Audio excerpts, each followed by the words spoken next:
la presentación de Apple, quien ha anunciado ahora mismo las gafas de realidad virtual. Se mete en un terreno en el que hasta ahora estaba introducida Meta Platforms y donde va a competir con la gran compañía también para el futuro. Parece ser que Apple ya sabe que todo el mundo tiene un iPhone en su mano y que ahora le toca vender otra cosa, vender algo diferente. De ahí que en la presentación, esa presentación que ha hecho en el día de hoy, haya irrumpido en el metaverso y presente esas gafas de realidad virtual. Apple también ha presentado la computadora portátil MacBook Air de 15 pulgadas, la nueva mejora de iOS 17 y el WatchOS 10. Bueno, pues dentro de las presentaciones más importantes, las gafas de realidad virtual. Dicen que han sido más de 7 años de desarrollo por parte de la compañía.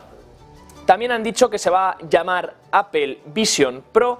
Ha sido presentado en la conferencia como el último punto. De hecho, ha hecho referencia Tim Cook al And One More Thing y una cosa más, como hacía en sus míticas presentaciones el fundador de Apple, Steve Jobs, que abandonaba esa presentación y luego volvía y decía, y una cosa más, y ahí es donde presentaba pues el iPhone, el iPod o incluso el iPad.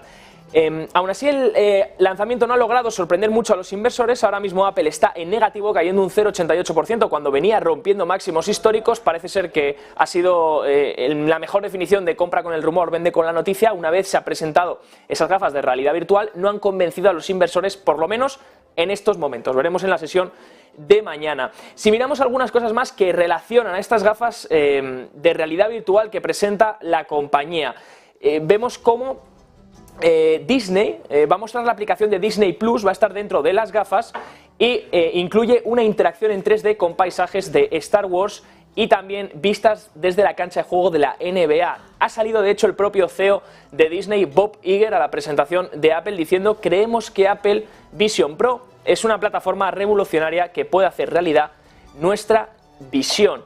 Han confirmado también que estas gafas de realidad virtual llevarán el chip Apple M2 dentro de Vision Pro y que es compatible con las aplicaciones también de Microsoft. Así que Apple ya no quiere dejar solo en el campo sus aplicaciones, sino que quiere dejar que los desarrolladores puedan volcarse también a aplicaciones que estén diseñadas para Microsoft y así sean también compatibles y poder competir contra Meta. Se ha anunciado también una asociación con Unity. Unity de hecho se ha disparado en bolsa en estos momentos. Vamos a ver si podemos poner la cotización de Apple para que veamos ahora mismo cómo se está comportando, pero hay varias cotizaciones moviéndose también. Unity Software, que tiene el ticker U, vemos que está subiendo un 10%, de hecho ha sido suspendida de cotización por dispararse, nada más se ha anunciado esa colaboración donde se ha dicho que Unity va a ser la que proporcionará los juegos, aplicaciones y los juegos creados en el lenguaje a las herramientas de desarrollo de Vision Pro. Así que ya sabemos que dentro de esa asociación con Unity, los inversores sí que les ha gustado y de hecho la acción sube casi un 11% en estos momentos. En cuanto a Disney, que también ha salido Bob Iger, bueno, pues se mantiene en plano, no, ni sube ni baja, se queda en el 0% aproximadamente, no hay mucho cambio. Y lo que ya sabemos es que las Apple Vision Pro tendrán una nueva función, y esto ha sido lo más interesante de estas gafas de realidad virtual, llamadas las Optic ID.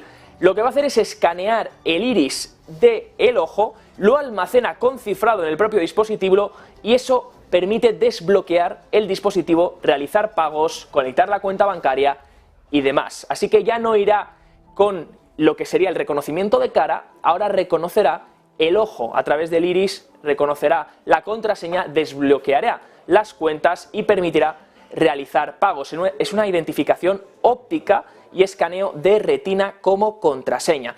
¿Cuándo va a estar disponible? Se preguntan, ¿cuándo Apple lanza esto? ¿Cuándo empieza a competir contra Meta? ¿Y cuándo se va a ver realmente probar por parte de los consumidores y ver si realmente esto tiene algún tipo de utilidad o simplemente son unas gafas de realidad virtual más? Bueno, pues va a estar disponible a principios del próximo año, a principios de 2024, ha anunciado ya Apple, y el precio, sujétense porque no es barato, $3.499 es lo que van a costar estas gafas de realidad virtual que parece ser que solo se las podrán permitir unos cuantos. Vision Pro, Apple anuncia la novedad, lo que ya se esperaba, ya venía subiendo con el rumor, parece ser que cuando se ha dado a conocer la noticia, vemos la cotización, no ha gustado. Apple cae un 1,23% en estos momentos y ya saben, realidad virtual, que veremos por supuesto todas las novedades que ofrece y por supuesto también cómo se integra dentro del mercado, si consigue venderse por ese precio, 3.499 dólares es el precio de estas gafas.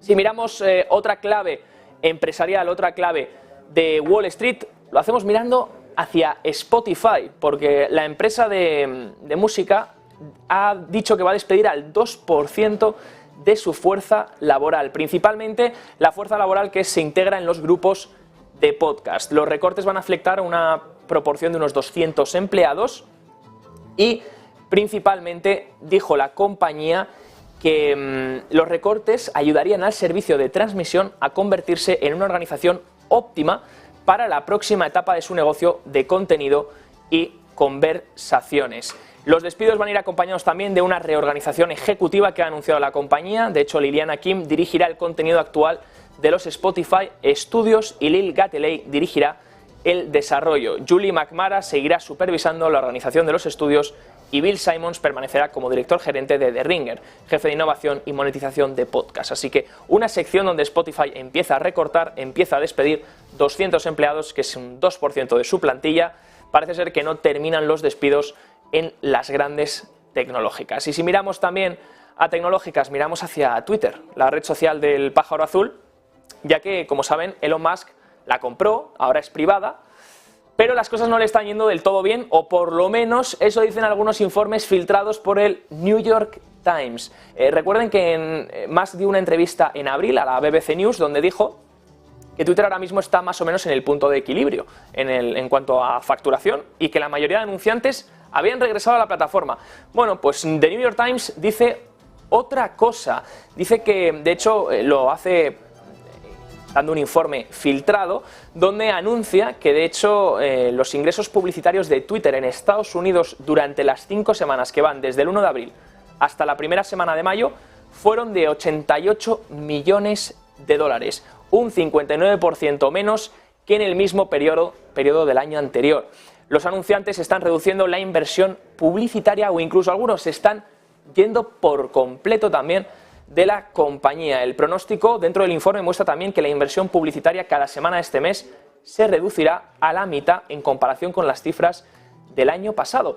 De hecho, el informe agrega, recuerden, es un informe que comparte, que filtra de New York Times y donde agrega que esto puede ser la razón por la cual Elon Musk tomó la decisión de contratar a Yaccarino como la nueva CEO. Eso podría suavizar también las preocupaciones entre algunos de los anunciantes más importantes, como son Apple, Amazon y Disney, quienes, según 3 empleados de Twitter, han estado gastando menos. No invierten tanto como lo hacían antes desde que Elon Musk ha comprado la plataforma de la red social. ¿Será verdad? ¿Será mentira? Informe filtrado por The New York Times, donde muestra una caída del 59% en las ventas de publicidad dentro de Twitter desde que Elon Musk ha comprado la compañía. Esperemos que le vaya mejor con el negocio de la suscripción por el ticker blue, por la verificación de identidad, porque parece ser que por la publicidad no están siendo los mejores meses para la compañía. Si miramos más en el entorno bursátil y ya nos alejamos un poco de las noticias empresariales y miramos esos informes bursátiles sobre qué esperar a partir de aquí en los mercados, vemos unos PMIs que se siguen contrayendo, sector servicios que parece ser que sí, está resiliente, pero cada vez un poco menos, una Fed que parece que está llegando ya al final de las subidas de tipos y un mercado de empleo que por un lado crea nóminas, pero por el otro sube la tasa de desempleo. Ya explicábamos el porqué de eso la semana pasada, porque ese dato de empleo, recuerden que hay 2 encuestas y mientras la establishment, la que pregunta a los negocios, está mostrando una fuerte creación de nóminas no agrícolas, la de los hogares se está mostrando cómo se destruyen nóminas y de ahí el incremento de la tasa de desempleo. A partir de aquí, ¿qué esperan en los mercados?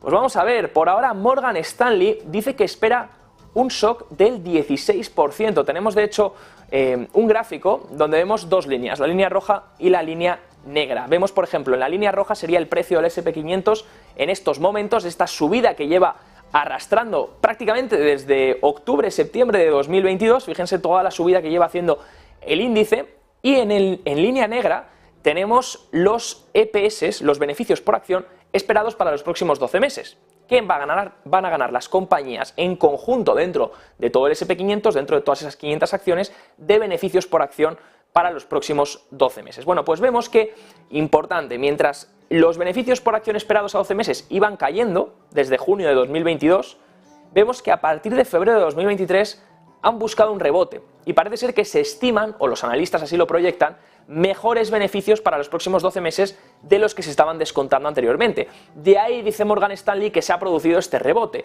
por una revisión al alza de las perspectivas de beneficios empresariales. Estas perspectivas pues, se han revisado en estas presentaciones de resultados del último trimestre, donde las compañías han informado que esperan ganar más de lo que habían anticipado anteriormente. Bueno, pues a partir de aquí Morgan Stanley dice que no termina aquí la corrección de los beneficios, que esto simplemente es un periodo temporal donde se había descontado una caída más drástica de la que hay actualmente, pero que los beneficios, esa línea negra, debería seguir colapsando, debería seguir cayendo y por tanto el precio de las acciones terminar ajustando. Esto lleva diciendo Morgan Stanley todo 2023 y el tema es que esto no se produce. Seguimos esperando a que los beneficios por acción caigan y el precio caiga y le den la razón a estos informes de Morgan Stanley, pero parece ser que la razón no llega y mientras tanto el índice sigue subiendo. ¿Qué está pasando con el sentimiento? Porque uno se preguntará, claro, si el Nasdaq lleva la subida que lleva acumulada en los últimos meses, posiblemente la gente esté cada vez más alcista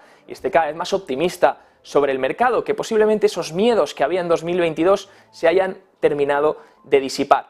Pero no es así. Fíjense en el siguiente gráfico que comparte un tuit sobre el indicador de BofA, de Bank of America, donde vemos que incluso después de las subidas que han tenido las grandes tecnológicas, sobre todo empresas más ligadas al sentimiento minorista y más ligadas también a lo más mainstream, ¿no?, de Wall Street, vemos cómo, fíjense, ese indicador de miedo-codicia sigue todavía inclinado hacia el lado del miedo. Incluso a pesar de las subidas deberíamos estar viendo mucho más optimismo, mucho más euforia dentro de los mercados. Y vemos que está más inclinado hacia el miedo, lo que todavía podría soportar incluso un par más de subidas o incluso más subidas en los mercados, en todos los índices, porque mientras ese pesimismo se mantenga, todavía, por ley de sentimiento contrario, podríamos incluso ver subidas sorprendentes que sigan impactando a esos bajistas. Por otro lado, si miramos otra encuesta que siempre seguimos aquí en Negocios Televisión, es el siguiente gráfico, donde vemos la encuesta de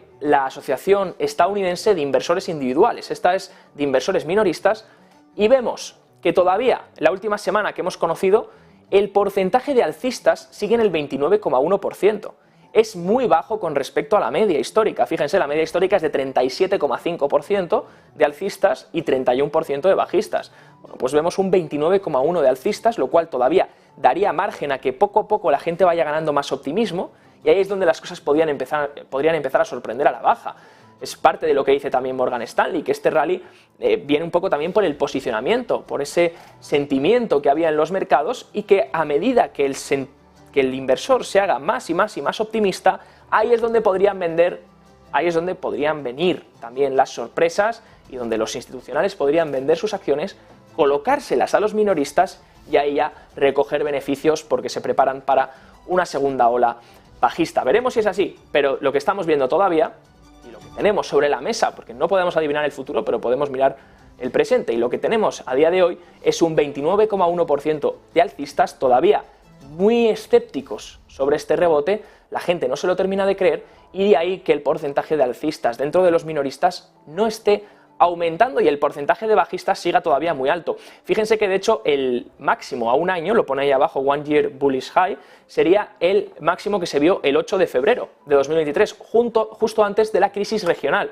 Ese 37,5% se veía justo antes de marzo de esa crisis regional que azotaba a los bancos más pequeños y todavía no estamos en esos niveles ni siquiera a pesar de que los índices están por encima de los niveles de precio que se veían en febrero de 2023.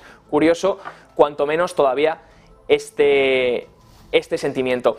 Y ante todo esto, pues vemos una perspectiva que en Wall Street ahora mismo está mirando a los precios con una consolidación. Estamos viendo un Dow Jones que, bueno, en este caso corrige un 0,50%, un SP500 que corrige un 0,20% y un Nasdaq que corrige un 0,11%, las subidas del viernes pasado, subidas fuertes que vimos en los mercados. Hoy sí, la amplitud no es tan favorable como el viernes, vemos 3.657 empresas que declinan y 2.628 empresas que suben en el día de hoy, a la espera, por supuesto, de ver qué ocurre, a la espera de también los últimos 40 minutos de Wall Street. Y recuerden, el SP500 que está cercano a esa resistencia de los 4.300, hay que ver ahí lo que hace. Por supuesto, en principio debería dar cierto nivel de resistencia porque es el nivel máximo al que llegó el índice en verano de 2022. Recuerden ese rebote tan fuerte que hubo en verano de 2022, ahí es donde el índice, los 4.300, fue a buscar, y ahí es donde los inversores están vigilando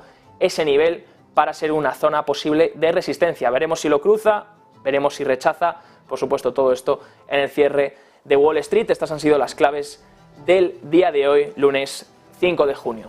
Yo me despido y enseguida con Gabriel Montalto para el cierre de Wall Street.